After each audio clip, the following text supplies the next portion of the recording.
James Gunn's Superman will be based on the more traditional interpretation of the comic book character, and that's incredibly exciting for Superman fans everywhere. While a lot of the story about Superman Legacy is still relatively unknown outside some stellar casting choices, the movie's general direction has been made clear for a while now. Meant to feature Man of Steel at his most classic, the film sets out to give a new generation of moviegoers the definitive take on the hero. As everyone involved promises a more traditional classic version of the hero, this instantly contrasts the project with preceding movies from the DC Extended Universe, namely Zack Snyder's Man of Steel. Those turned away by its version of Superman will likely be more interested in this new, more old-school incarnation, though it also won't simply be a retread of old adaptations of the hero either. Clinging too hard to older versions defeats the purpose of a reboot, and it might cement the idea that Superman is an outdated character. Thankfully, Superman Legacy won't be going in that direction, instead being a sort of ultimate amalgam of the hero's history in a way that speaks to all audiences.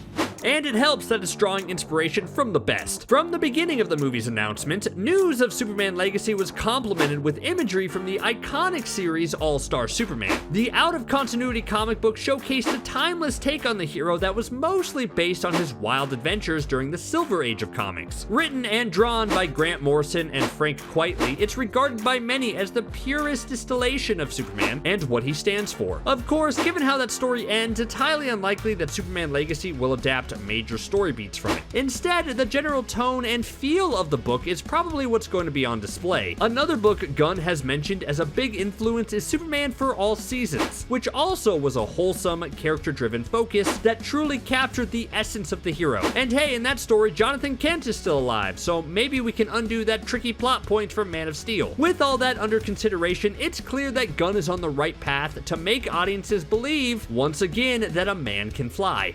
What do you think of Superman Legacy? Let me know in the comments below. Thanks for watching CBR. See you next time.